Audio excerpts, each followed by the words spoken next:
Hey guys, Addicted to Soda here. This is going to be my first build showcase of my Twink builds for the bell tower, and this is my weakest build. I'm going to go in that order. Feel free to copy it down, take it. As usual, we'll be stopping at the 269,999 soul memory.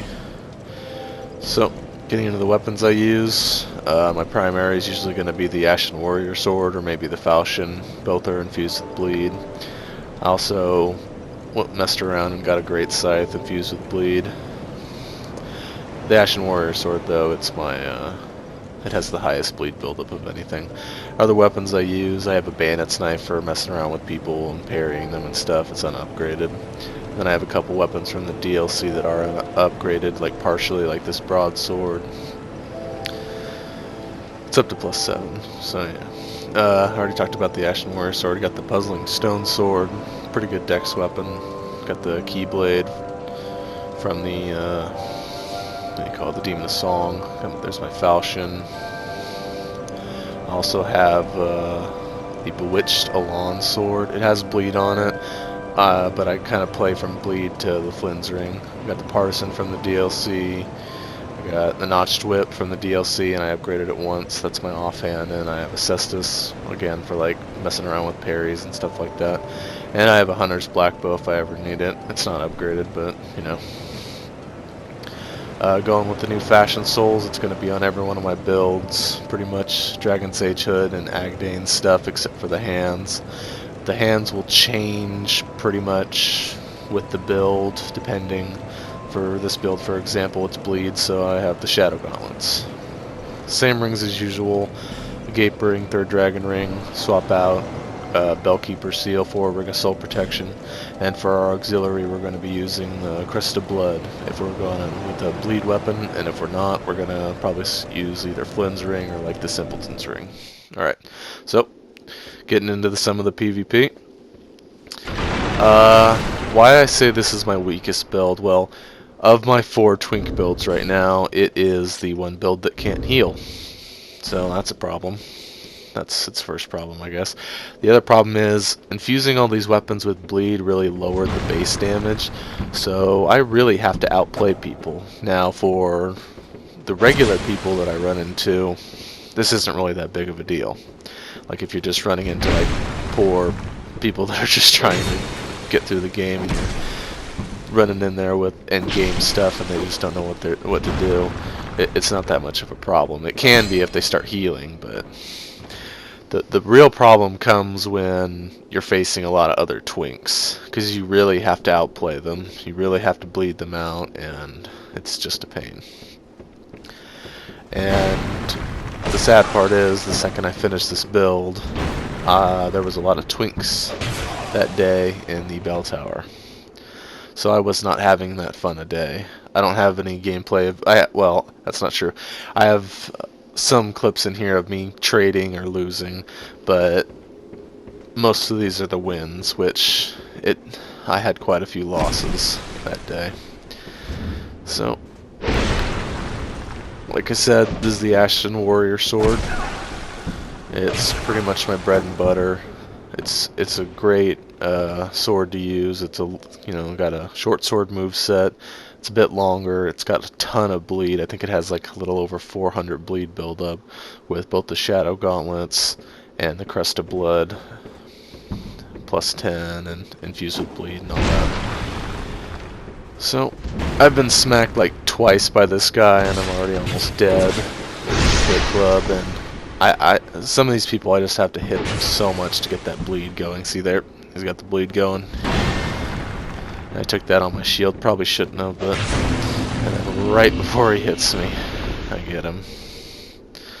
So I tried to include clips of me using all the bleed stuff.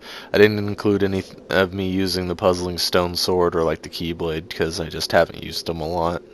Those are for when I get like really mad and don't want to like screw with the bleed anymore. And here we go. We got this guy. He's got some good armor. He's got some mid-game armor, but I do my usual. I'm like, come on, dude, let's go fight in my little arena thing. And I motion that he needs to kill this little psychotic midget over here. I think and I thought he was coming in for like a stab or something. I don't know why. Oh, dude, be careful. R1 that frickin' midget. There you go. Yeah, I've really been. I do like this build. I feel like it makes me get better because I have to really outplay people. I can't just like 3-shot them. So more just playing around with the straight swords. That R1 with that fire longsword. It's like the fucking Drake sword in this game. It really is. I mean, everyone grabs it, but it's such a bitch. So he's spamming the parry out, and I go for the jumping attack. I found I've been doing that a lot. Whenever I see someone parry, like my next attack, put money on it, will be a jumping attack. It's not. I need to work on that. So, still using the Ashen Warrior sword. What I started doing was I have my primary, like usually the Ashen Warrior sword or the falchion, actually always, and then I have the Great Scythe as my second right-hand weapon, and then I have my my notched whip as my backup for my my left-hand second weapon. And this fight, this was really cool. That guy has the lightsaber from the 3rd DLC, which means he has 40 dexterity to be able to use that thing. So that's an interesting build. He must have had to sacrifice quite a bit for that, to be able to get that and still be this low soul memory. Unless he's like max 3 tiers above me or whatever it is. And then he pulls out a spear because lightsaber's not working for him, because lightsaber's really not that good. And yep, I have to hit him so many more times. But yeah, he hit me with the lightsaber I think once or twice. It does decent damage. It's just stupid that it like takes durability every time you swing it. Okay, so this guy was the bane of my fucking existence, this musical maestro guy. He was the bane of my fucking existence when I brought this build out, because he is the biggest fucking turtle. He knows how to use the longsword, he knows how to catch people in rolls with the longsword, and he has tons of endurance and enough adaptability to roll out of things. And I never saw him use anything but the longsword, so I don't know if this was like a Twink build or he just wanted chunks, but basically I fought him probably 20 times the first day I made this build, and he probably whooped my ass 12 of those times, something like that. He beat me more than I beat him, I know that. So he was pissing me off. He really was. He's good at that turtle. This is one of the few times I beat him. And the times that I did beat him, I noticed that I guard broke him. Like normally I can get the guard break on people if, you know, they attack a couple times and then I hit their shield with a jumping attack. But this guy, he must have had some serious endurance, or he upgraded that shield stability. I don't know. But his fire longsword was pissing me off, because it did a lot more damage than what I was doing. I had to bleed people out for the damage. Alright, so back in here, I swap out the Flynn's ring, because the falchion actually still does some decent damage, physical damage, not just bleed damage, so using that is not that big a deal. And then you see I get to use the whip a little bit. This is my buddy Nemo here. He's another twink. He likes to twink the bell tower. That whip, dude, it's... If people aren't expecting it, it's mean. And it does so much bleed build up. You can't infuse it or buff it, but it's still great.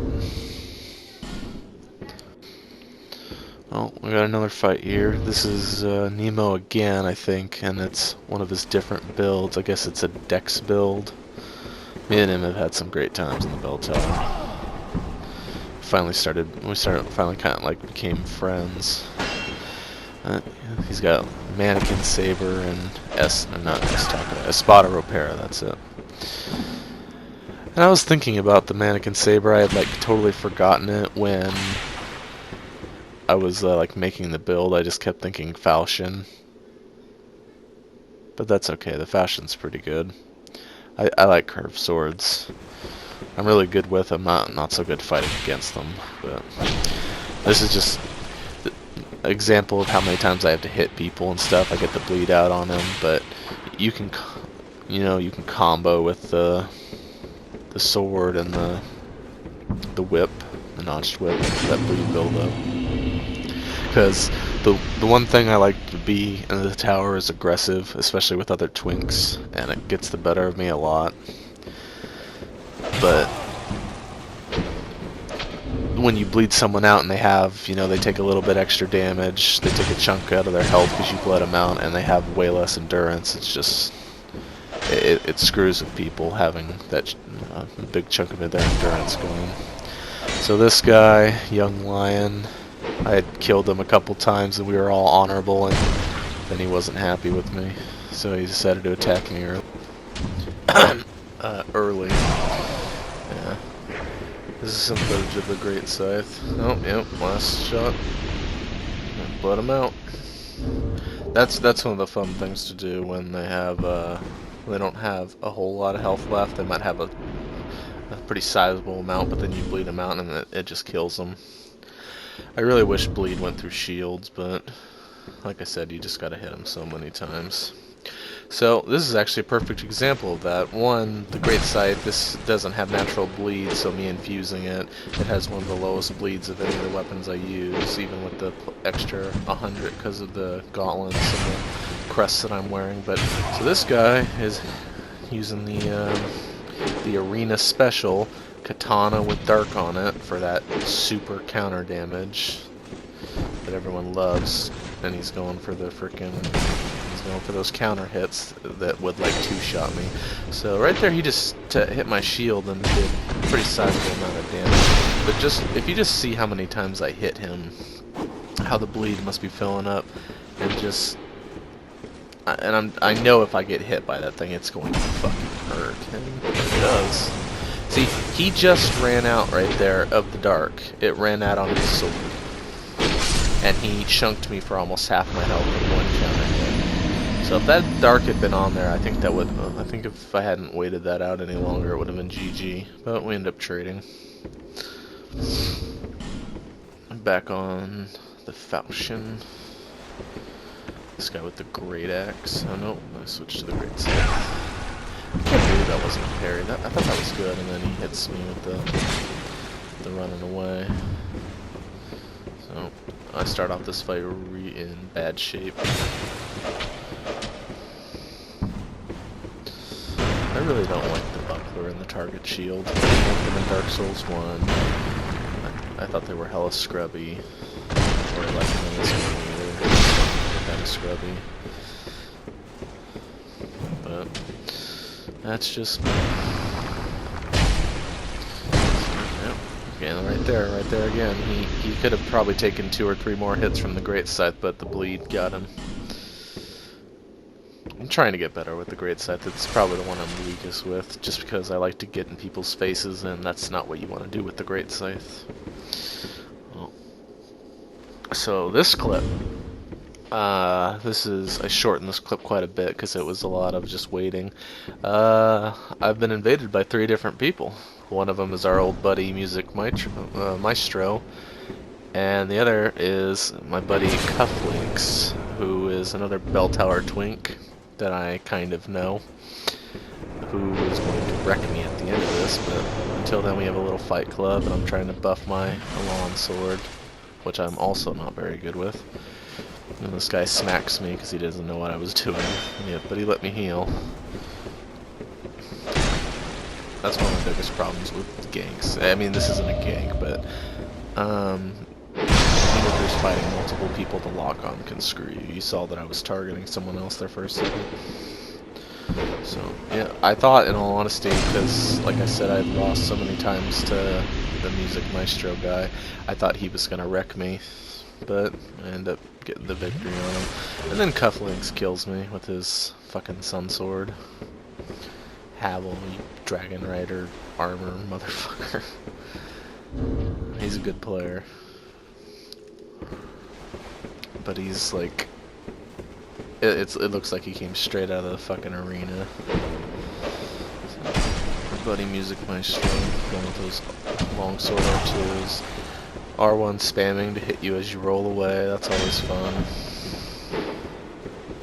And then he gets the parry on me. I thought maybe he had wasted all his endurance. He was waiting for it. And like I said, I thought I was dead. I thought he was going to get me.